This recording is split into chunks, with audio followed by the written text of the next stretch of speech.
দাবি ছিল 3 দফা, এখন কিন্তু আমাদের দাবি 4 দফা, সেটা আমরা বলেছি। সর্বাগ্রে এখন আমাদের দাবি আমাদের শিক্ষক এবং শিক্ষার্থীদের গায়ে যারা হাত দিয়েছে, যেটা আমরা আওয়ামী ফেসিবাদের সময়ে দেখতাম। তো ফেসিবাদ মুক্ত সরকারের আমলে এইটা কেন হচ্ছে? আপনার মাথায় বোতল পড়েছে, আপনি যদি সেইটার জন্য সরব হইতে পারেন, আমার শিক্ষকের গায়ে হাত পড়েছে, কি সেটার জন্য আপনার দায়িত্ব নেই? আপনার দায়িত্ব নেই? এই শিক্ষার্থী, এদের কি রক্তের কোনো মূল্য নেই? এরা তো অকাতরে রক্ত বিলিয়ে দিয়েছে জুলাই বিপ্লবের মধ্যে। আমাদের সাজিদ মারা গিয়েছে, অসংখ্য ছেলে গুলিবিদ্ধ হয়েছে, পঙ্গু হয়েছে। এদের কি রক্তের মূল্য নাই? পুলিশ মারবে তাদেরকে? তাদের কি কোনো অভিভাবক নাই? অভিভাবক হিসাবে আমরা এটা বসে আছি, এটার বিচার করতে হবে। এই বিচার করার আগ পর্যন্ত এখান থেকে আমরা কেউ যাব না। অ্যাকচুয়ালি বৈঠক বলা হবে কিনা আমি জানি না, তবে আমাদের ভাইস চ্যান্সেলর, ট্রেজারার, আমাদের সংশ্লিষ্ট দায়িত্বশীলরা ভিতরে গিয়েছিলেন, আমিও গিয়েছিলাম পরে। তো আমাদের ভাইস চ্যান্সেলর, ট্রেজারারকে দেখলাম তাঁবুর নিচে প্রায় 4 ঘন্টার মতো বসায় রাখা হয়েছিল। এবং কালকে আমাদের প্রধান উপদেষ্টা বাহিরে ছিলেন, ওনার অফিসে আসলে কেউ ছিল না। তো যার কারণে বৈঠক বলতে যা বোঝায় ওই মর্মে অ্যাকচুয়ালি কোনো বৈঠক হয় নাই। তবে আমাদের তথ্য উপদেষ্টা আমাদের মাহফুজ সাহেব, উনি এসেছিলেন 8টার দিকে। আসার পরে এখানে অনানুষ্ঠানিক কিছু কথা হয়েছে এবং উনি সেটাই জানানোর জন্য এখানে শিক্ষার্থীদের কাছে এসেছিলেন। এবং ওখানকার ওনারও যে ভাষ্য ছিল সেটা হলো যে দাবিটি যেহেতু শিক্ষা মন্ত্রণালয়, অর্থ মন্ত্রণালয়, সংস্থাপন এবং প্রধান উপদেষ্টা কেন্দ্রিক, ইউজিসি কেন্দ্রিক, তো অ্যাকচুয়ালি তো এখানে ওনার কিছু করার নেই। তো সেই বিষয়টাই শিক্ষার্থীদের কনভিন্স করার জন্য বলতেও এখানে এসেছিলেন উনি। গ্লিটারের টুইন লেমন ও অ্যান্টিব্যাকটেরিয়াল ফর্মুলা বাসনকে চকচকে জীবাণুমুক্ত করে আমাদের দেয় গ্লিটার গ্যারান্টি। তো আসার পরে উনি ওনার বক্তব্যের শুরুতে শিক্ষার্থীদের উস্কানি এই টাইপের একটি শব্দ বলার কারণে এখানে খানিকটা উত্তেজনা তৈরি হয় এবং তৎপরিপ্রেক্ষিতে একটি অনাকাঙ্ক্ষিত ঘটনা ঘটে, যেটা অবশ্যই আমাদের প্রত্যাশা ছিল না। আমি বিশ্ববিদ্যালয়ের পক্ষ থেকে তাৎক্ষণিকভাবে সেজন্য দুঃখ প্রকাশ করেছি। তবে ওনার কাছে যেটা আমরা প্রত্যাশা করেছিলাম যে পুলিশের সদস্যরা যেভাবে আমাদের শিক্ষক এবং শিক্ষার্থীদের উপর হামলা করেছে, এই ব্যাপারেও তিনি দুঃখ প্রকাশ করবেন সরকারের পক্ষ থেকে, তো সেটা আমরা লক্ষ্য করিনি। তো আপনি যে প্রশ্নটি করেছেন যে সেখানে কি সিদ্ধান্ত হলো, অ্যাকচুয়ালি কালকে থেকে আমরা আন্দোলনে আছি, এখনও ওই টাইপের কোনো সিদ্ধান্ত হয়নি।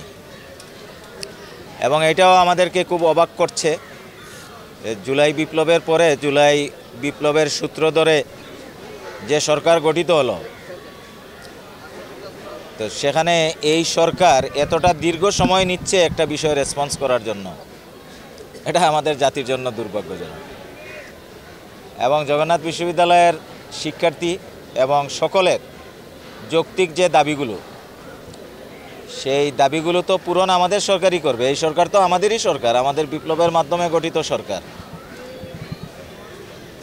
এখানে জগন্নাথ বিশ্ববিদ্যালয় দেশনেত্রী বেগম খালেদা জিয়া প্রতিষ্ঠা করছে বিদায়ী সাবেক ফেসিবাদী শেখ হাসিনার অন্তরের জ্বালার কারণ ছিল। বঞ্চিত করা হয়েছে এবং বিগত 15-16 বছর, 20 বছর বিশ্ববিদ্যালয়ের বয়স, একটা শিক্ষার্থীর 1 টাকাও কিন্তু আবাসন ভাতা দেওয়া হয় নাই, আমাদের একটা হল নেই। এই শিক্ষার্থীরা কিভাবে তাদের জীবনযাপন করছে, এটা তো একজন দায়িত্বশীল হিসাবে, মিডিয়ার লোক হিসাবে আপনারা দায়িত্বশীল, আপনাদের কাছেও আমার প্রশ্ন, এই বিষয়গুলো আপনারাও জাতির সামনে তুলে ধরেন। এইভাবে একটি বিশ্ববিদ্যালয় আসলে চলতে পারে না। এখন শিক্ষার্থীদের পাশে আমরা শিক্ষার্থী, শিক্ষক, কর্মকর্তা, কর্মচারী, আমরা কিন্তু এই দাবির ক্ষেত্রে একাকার। তা আমরা প্রত্যাশা করি যে আমাদের রেসপন্সিবল সরকার, গভর্নমেন্টে যারা আছেন, সংশ্লিষ্ট মন্ত্রণালয়গুলোর দায়িত্বে যারা আছেন, খুব দ্রুত এই ব্যাপারে তারা একটা সুরাহা দিবেন। এখানে কেউই রোদে বৃষ্টিতে ভিজে আন্দোলন করতে চায় না, এখানে কারো নাশকতাও উদ্দেশ্য না, অস্থিতিশীল পরিবেশ তৈরি করাও উদ্দেশ্য না। আমাদের টার্গেট একটাই, সেটা হলো আমাদের যে যৌক্তিক দাবি, সেই দাবিগুলো সামনে তুলে ধরা, এবং সেই দাবিগুলো আমরা ইতিমধ্যে আনুষ্ঠানিকভাবে জানিয়েছি। আপনাদের প্রতি আমরা কৃতজ্ঞ যে আপনাদের মাধ্যমে জাতি আমাদের এই দুর্দশার কথাটা জানতে পেরেছে। তো আমি আশা করব যে আমাদের সরকারের খুব দ্রুত টনক নড়বে এবং এই ব্যাপারে দ্রুত কার্যকর ব্যবস্থা গ্রহণ করবে। না, আমাদের সাথে এখনো কোনো যোগাযোগ হয়নি। আপনাকে একটু কারেকশন করি, দাবি ছিল 3 দফা, এখন কিন্তু আমাদের দাবি 4 দফা, সেটা আমরা বলেছি। সর্বাগ্রে এখন আমাদের দাবি আমাদের শিক্ষক এবং শিক্ষার্থীদের গায়ে যারা হাত দিয়েছে, যেটা আমরা আওয়ামী ফেসিবাদের সময়ে দেখতাম। তো ফেসিবাদ মুক্ত সরকারের আমলে এইটা কেন হচ্ছে, এর জবাব কে দিবে? এইটার আগে সুরাহা করতে হবে। আপনার মাথায় বোতল পড়েছে, আপনি যদি সেইটার জন্য সরব হইতে পারেন, আমার শিক্ষকের গায়ে হাত পড়েছে, কি সেটার জন্য আপনার দায়িত্ব নেই? আপনার দায়িত্ব নেই? এই শিক্ষার্থী, এদের কি রক্তের কোনো মূল্য নেই? এরা তো অকাতরে রক্ত বিলিয়ে দিয়েছে জুলাই বিপ্লবের মধ্যে। আমাদের সাজিদ মারা গিয়েছে, অসংখ্য ছেলে গুলিবিদ্ধ হয়েছে, পঙ্গু হয়েছে। এদের কি রক্তের মূল্য নাই? পুলিশ মারবে তাদেরকে? তাদের কি কোনো অভিভাবক নাই? অভিভাবক হিসাবে আমরা এটা বসে আছি, এটার বিচার করতে হবে। এই বিচার করার আগ পর্যন্ত এখান থেকে আমরা কেউ যাব না।